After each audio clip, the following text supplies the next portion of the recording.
Okay. So we left off last week with question number 3, right? That was about the chronological close of the Old Testament. It ends around 440 BC. And Malachi seems to serve as the ending part to the Old Testament. And if he is our last main figure in the Old Testament, our next main figure in the biblical story is going to be whom? That's John the Baptist, right? And that's who we pick up with in the gospel accounts. That's right. All right, so you have following, I think Malachi stands as the chronological close of the Old Testament.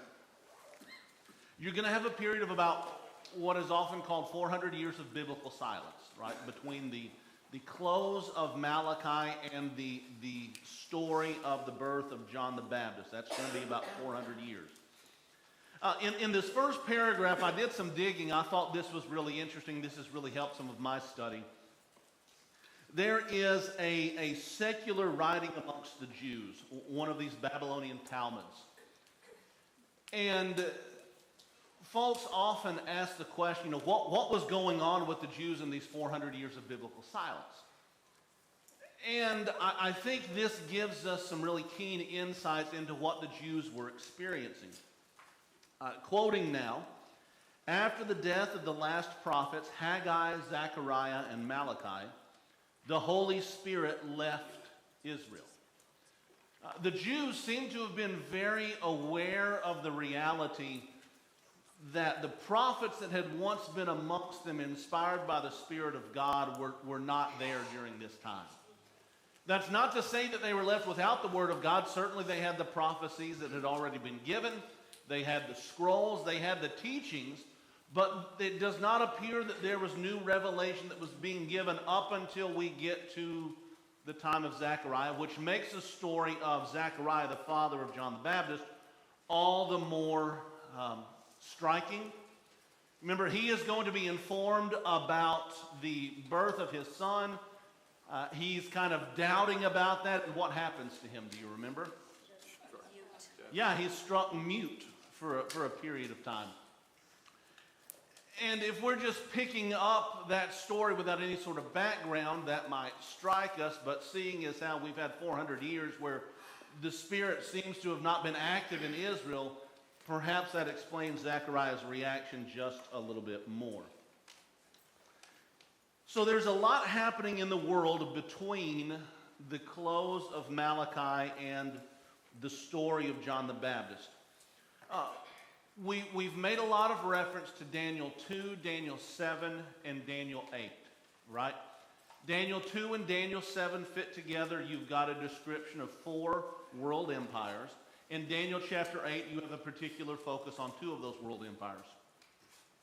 In Daniel 2, the vision is that of a statue. You remember this? Nebuchadnezzar's statue. Statue is divided into 4 segments: gold, silver, bronze, and iron and clay. The head of gold represents whom?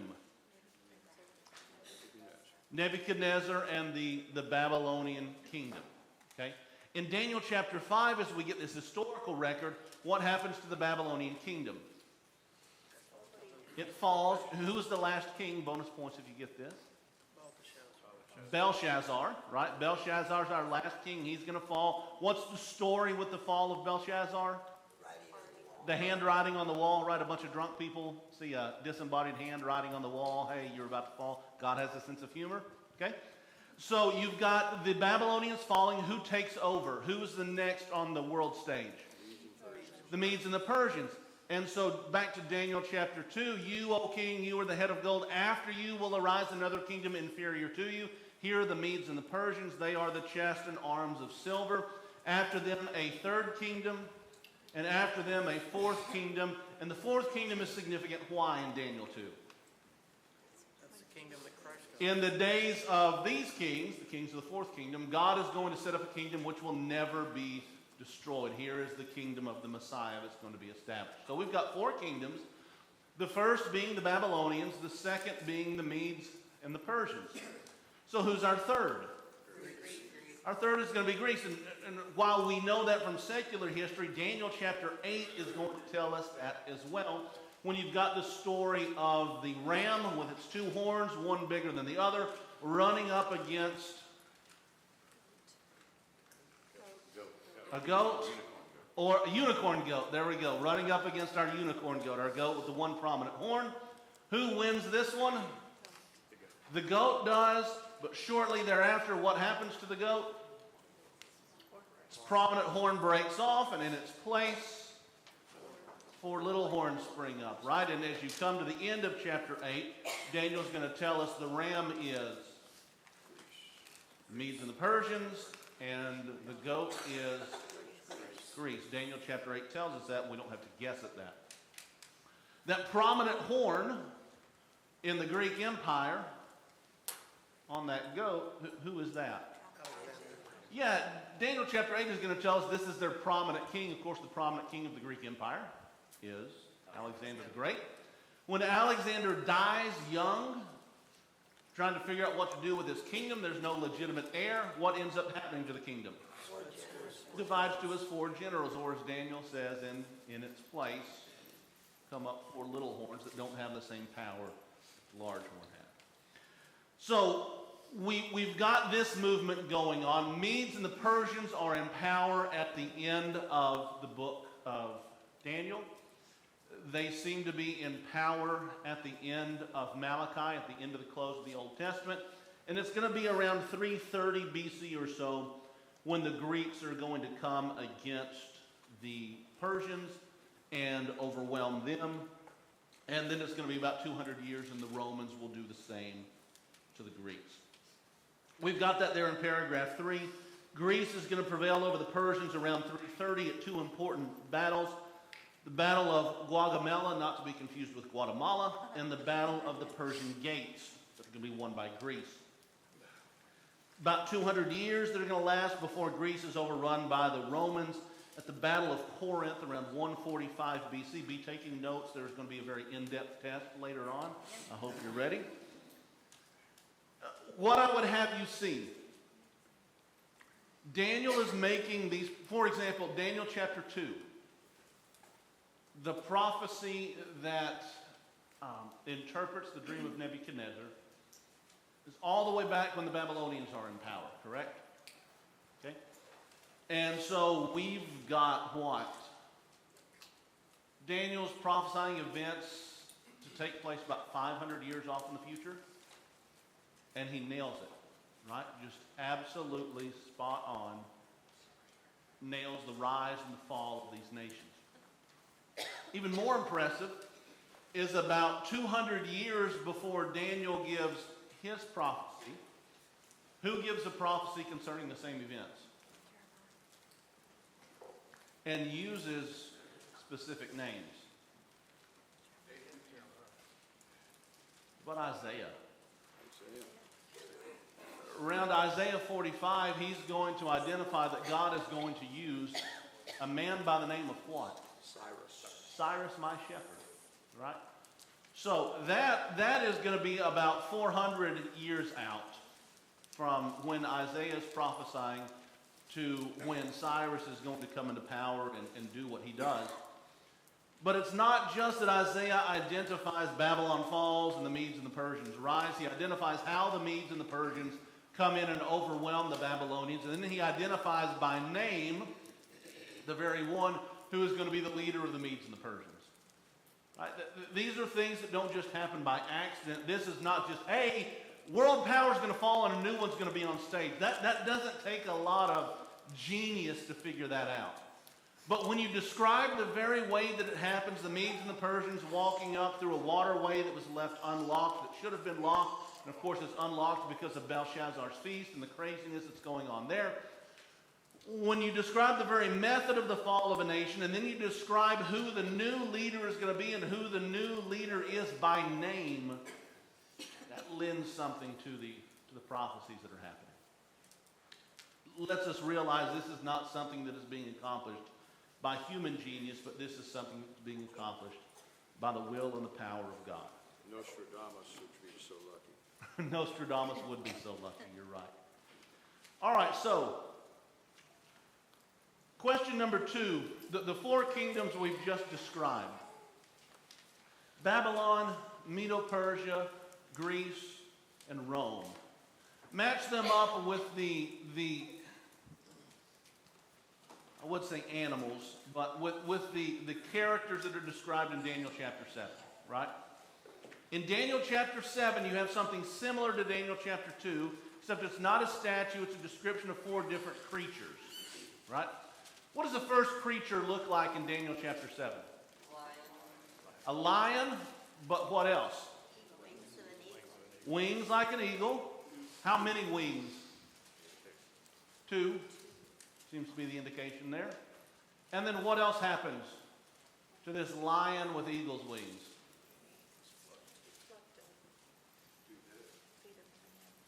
Look at Daniel chapter 7. Anything peculiar happen with it? Wings are plucked off, and what else? Stood up how? On 2 feet like a man. So we have this kind of movement here. Number 1, all 3 of these, man, lion, eagle, what are all 3 of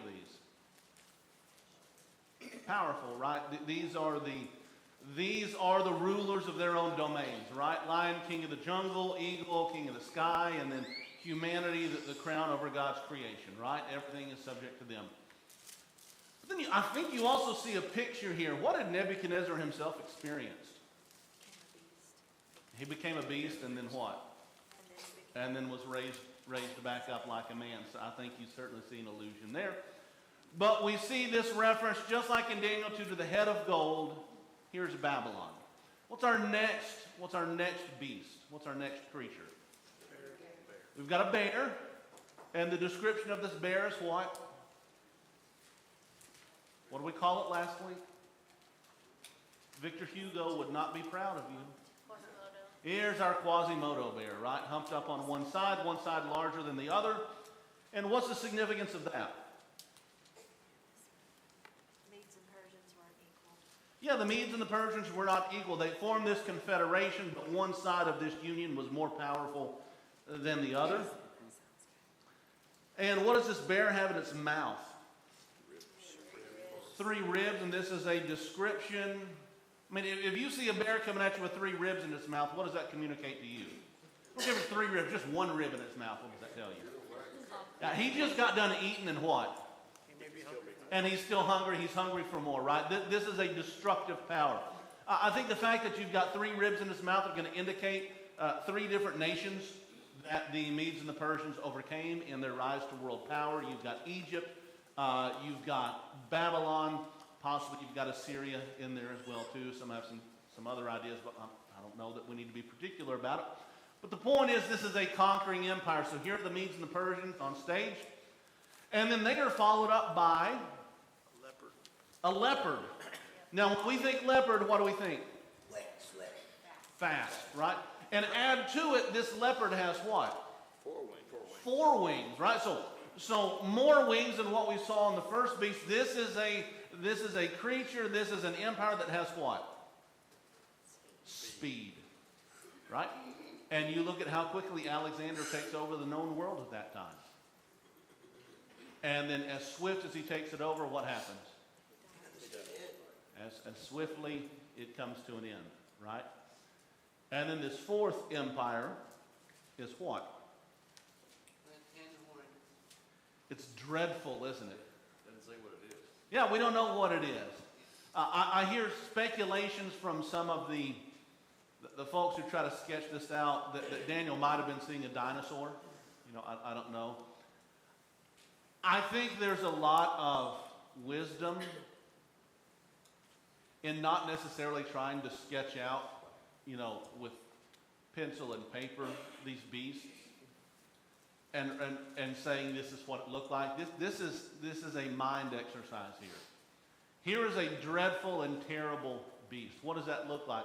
You ask my 9-year-old what a dreadful and terrible beast looks like, it's going to be different from what I describe as a terrible and dreadful beast, right?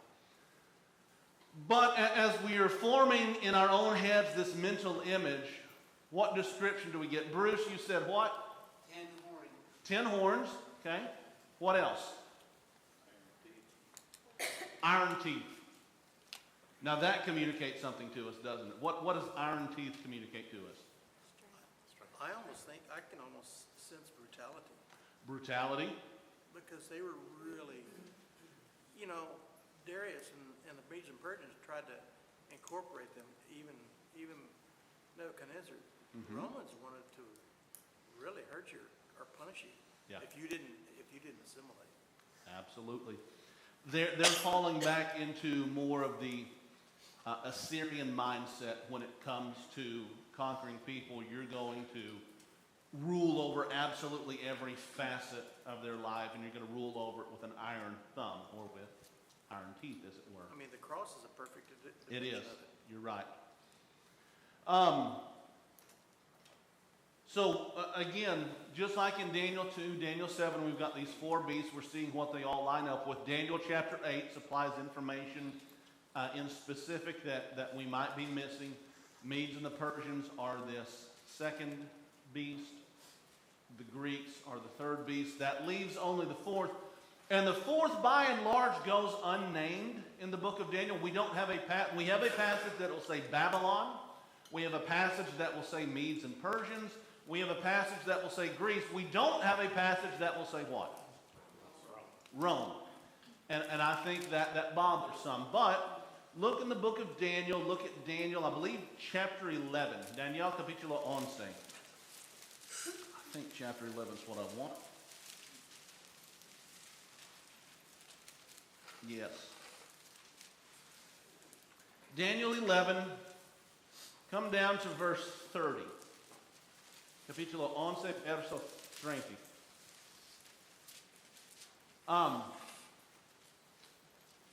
Daniel 11 and verse 30.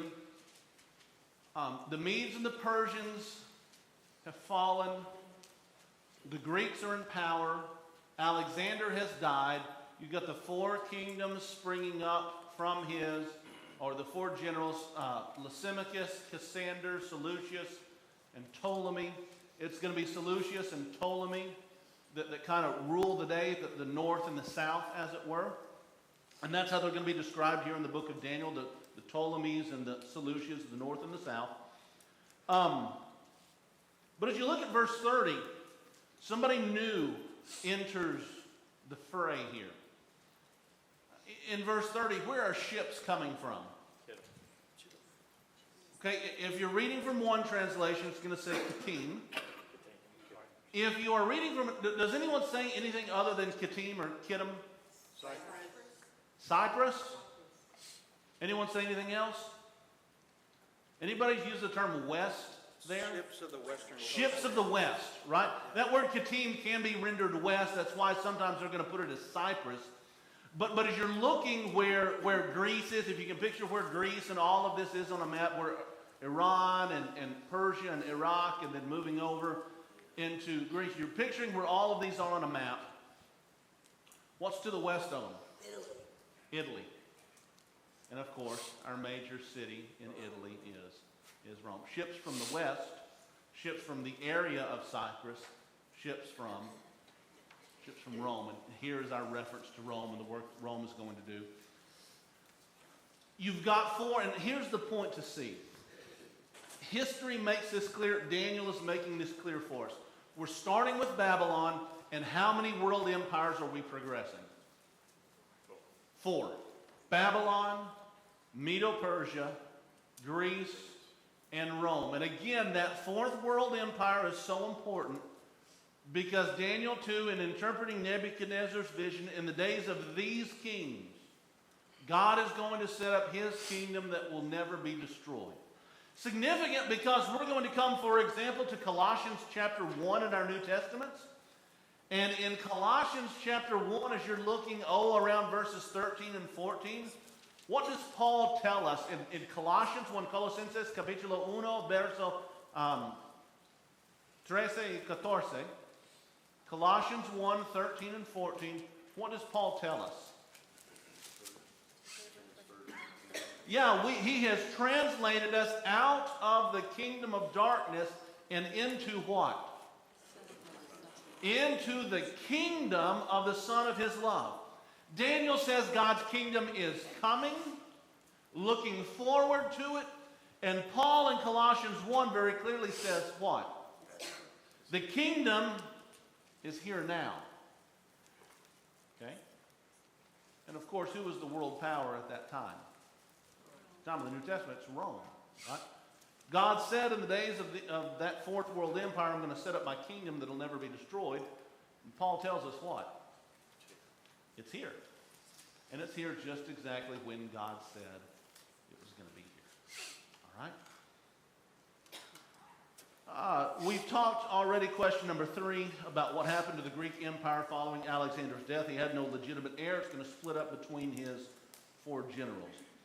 We've talked about the 2 empires described in Daniel chapter 8, the Medes and the Persians and the Greeks. We talked about the separate horns on each beast. And then thought question number 2.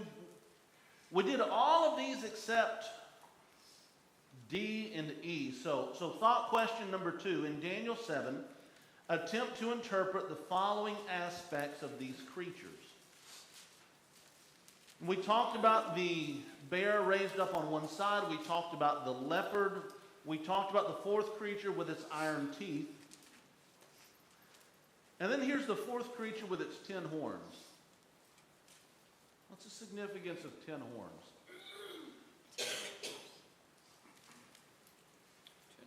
10 rulers. Pardon? 10 rulers. 10 rulers. Okay. It's an idea that some have. What else? Number 1. As we are looking at these beasts in Daniel 7, are we taking these things literally? Obviously, this is very symbolic, right? One big horn, 4 little horns rising. But let's just work with that for a minute. We've already seen horns in the book of Daniel, haven't we? Okay? One prominent horn split, 4 little horns rise in its place. Why were they little horns compared to the big horn? They were not as powerful. So what do horns represent? Power. So we're seeing power. And then how many horns are there here? 10. What's the idea of 10 in Bible number? Could it mean the influence of this power prolonging longer than some of these other kingdoms that have been around? Could be. Could be. Just because the power never split as opposed to the others, or was never taken over. Could very well be. Verse 24 is pretty specific about adding other numbers about other kings and what will happen. So there'll be another one that'll rise after the 10. Okay. And they'll be diverse. They'll be different from the first, but he'll subdue 3 of those kings. Okay. So in historical, I mean, I think, could you look back and see in history? Could have something to do with Roman rulers. Okay. Look at 1 Kings 22. Primero de Reyes, capítulo 22, verso 11. 1 Kings, chapter 22 and verse 11.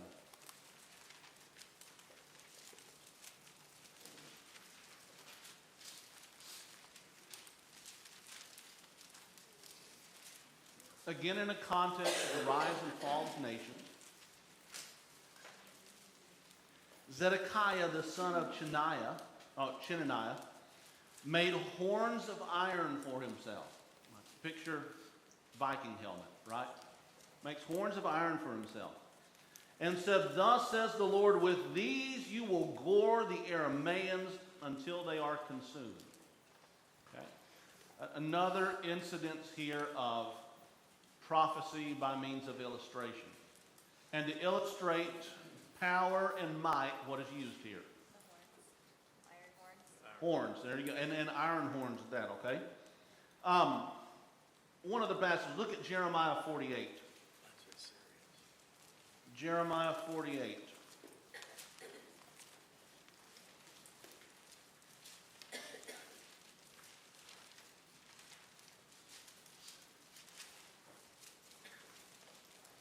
Capítulo 48, verso 25. Jeremiah 48 and verse 25. To describe a nation whose strength and power had been broken, how was Moab described in Jeremiah 48 and verse 25? Horns were broken, right? Horns were broken. Horns typically are going to represent power. And so if we're just looking at why you describe a kingdom as a beast with 10 horns, the answer to that would be what here? Horns typically in these sorts of prophecy are representing what? Power. So you are just, and adding to that iron teeth, you are describing a world empire that is going to be what? Very strong. Very strong, and as you described earlier, Reed, very brutal. Right?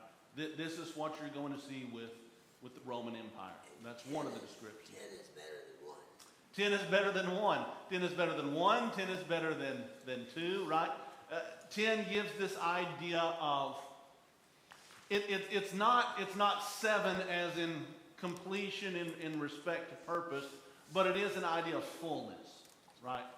It is an idea of you're greater than 1, you're greater than 2, you're greater than 5, certainly. And then, the next one. The time of the fourth creature's persecution of the people of God. So look at Daniel chapter 7.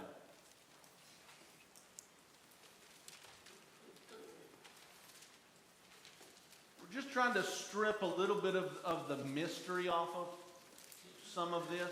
Sometimes we read these highly symbolic passages and we just kind of throw our hands up. I don't get this, right? There was no key included here. I don't get this. And so we just kind of run through it. If we can pull some passages together, we can make some biblical sense of what's going on here and see some very valuable lessons. I think this whole business about time, times, and half a time is just exactly that. So you're looking at Daniel 7, and look at verse 25. Daniel capítulo 7, verso 25. So describing this fourth world empire. He will speak out against the Most High and wear down the saints of the highest one. So how is this world empire treating God's people? Badly. Treating God's people badly, and how is it treating God? Spitefully, right? Okay. And he will intend to make alterations in times and in law, and they, the people of God, will be given into his hand for how long? Too long. And we would say, as God's people, any time we're given into the hand of enemy is too long, right? Okay? But they're given into the enemy's hand for how long? Time, times, and half a time. Okay. So follow. Anyone's translation say anything other than time, times, and half a time? Footnote says years. Okay. Anyone else? Okay. Time is one. Let's call it this. And I recognize we're just trying to work things out here, but work it out with me this way. Time is how long? 1. Times is plural. So how long is times? Let's call it 2. And then half a time. What's 1 plus 2 plus 1/2? 3.5. 3.5, which notably is what? Almost Half of 7. Is that what you said, Maddie? Very good. It's half of 7. Throughout Daniel, this number 7 has appeared. Can you think of one time in the book of Daniel when the number 7 has appeared? It's a really notable story. We've already referenced it in this class this morning, actually. Nebuchadnezzar. When Nebuchadnezzar is turned into a beast, he is told, you're going to be in this form until what passes over you? 7 times. 7 times. 7 times. And that's what the text says there. It's not days, it's not weeks, it's not months, it's not years, it's 7 times. A period of time, 7, that is what? What's the significance of 7 throughout Scripture? Complete, right? 7 days gives us one complete week, okay? 7 times give you one complete thing as it relates to purpose. He's not saying it's going to be 7 days, 7 minutes, 7 hours, 7 weeks, 7 years. He's not necessarily saying that. He's saying you're going to be in this form how long? Come to your senses. Until you learn your lesson. I'm teaching you a lesson. 7 times are going to pass over you. That means you're going to learn this lesson, and only when you learn this lesson am I going to bring you out of this condition. Biblically, 7 represents completion as it relates to purpose. Now carry that from the book of Daniel, carry that over to here. This brutal empire with its iron teeth and its 10 horns, what does it want to do to God's people? What is its purpose? Subdue them. Destroy them. But are the saints handed over into this empire's hand for 7 times? No? How many times? How long? 3.5. What does that tell you? It's not completed. Not complete. It's going to fail. That here's this empire, it's going to try to stamp out God's people, and it's going to what? Fail. It's going to fail. It'll happen for a little bit of time. It'll happen. Persecuted for a time. But are they, and their goal is not just to kill some of God's people. Their goal is to what? Kill all of God's people. To change it all, to get rid of them all. Is that going to happen? No. Daniel says, no, it's only 3.5. They're going to fail with respect to their purpose. And that's a theme they've been hearing throughout the entire Isaiah and Daniel, and so it's not a new theme to them. Yep. And the fact that this is in the time frame of this Fourth World Empire would then take this prophecy and we could place it smack dab in what New Testament book? Revelation. The book of Revelation, where here is, I believe, Rome trying to stamp out Christianity. And are they going to succeed? No. Nope. They're not going to succeed. And you're going to get references in the book of Revelation, for example, to, was it 1,260 days? Which, if you're doing some sort of calculation from years and things like that, you're going to come up with the same 3.5 number. They're going to try to destroy God's people and what? And they fail. I think that's the big point to take away here. This empire is going to try to destroy God's people, and it's not going to happen. And Daniel needs to take courage. The battle he's fighting is not going to be lost in future generations. And that would be a message of encouragement to us, that the world can try to destroy Christianity, and what will the world never do? Destroy Christianity. John, you had your hand up. I think you already hit it. I was relating it to Revelation 12 and verse 6, where it says 1,260 days. So if we take a year, it's 360 days, times, and half the time would be 1,260. Sure would. It seems those figures have to relate to one another in some way. That's the best I can make. And I recognize there is no key that Daniel specifically gave us. I recognize we're having to do the best with the material that we have. That's the best I can do as of my 39 years with the material we've been getting. All right. Mike. The 10 horns, I've always believed that that's got to do with the duration of, the Roman Empire lasted longer than any of these other empires. I've always thought that might be part of why the 10, because it lasted over 1,000 years. I think the other ones didn't last more than 600. Depending on where you're going to put the cutoff line for the Roman Empire. Yeah. But fair point, fair point. Am I wrong in thinking that this is very similar to the Israelites as they came out of Egypt? When you look at how the I think you Israelites, see a lot of overlap. where you see this, and that they were being tortured, and it was also the introduction going from the Abrahamic into the Mosaic, and now we're changing and we're going into another Dispensation. dispensation here. And God is showing you that I will be there for you and I will rescue you. I've been here all along. I have taken care of my people in this situation before. I will take care of them in this situation again. I think that's absolutely a point to walk away with. Good one. Anyone else? Okay. questions might you have?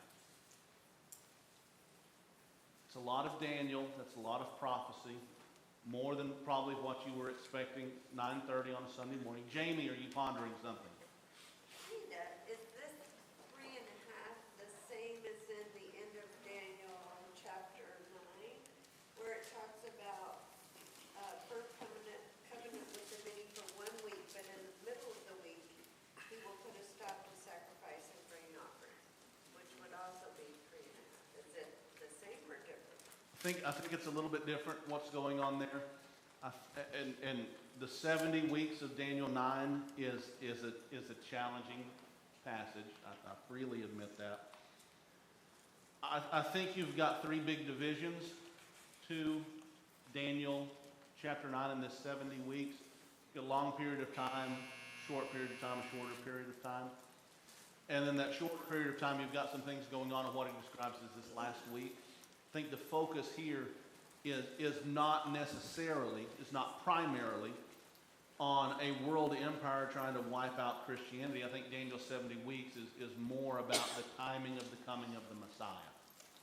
And when the Messiah lays down his life as a sacrifice and the results from that. And if we want to go through 70 weeks of Daniel at some other point, Travis Bessman said he'd love to teach a class on that. No, we can go through that at some point if there's enough acclaim to do that. Brother Evans. Yeah, I think that's right. The Yes. verse 25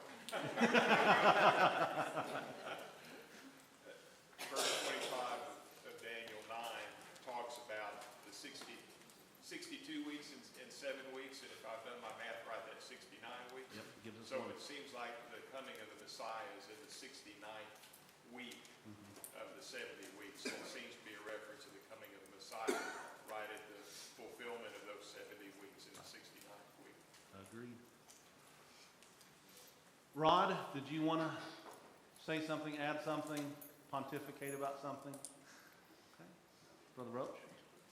So you're talking about the intertestamental period. And we will talk more about that next week as well, but yes. We will? Yes. Because, yeah, I mean, the Jews realized the prophets had fallen silent. Mhm. And this gave huge rise to the rabbinical tradition. Yes. And I just wanted to... We'll talk some about the Maccabees next week. We'll talk about Judas Maccabeus, the hammer. What an awesome nickname for anybody to have, right? But we'll focus more on what's going on with the Jews specifically next week. Anyone else? Anything, Christy? All good? All right. We had the first bell. I'll let you out a couple minutes early this morning. Thanks for your attention and your input.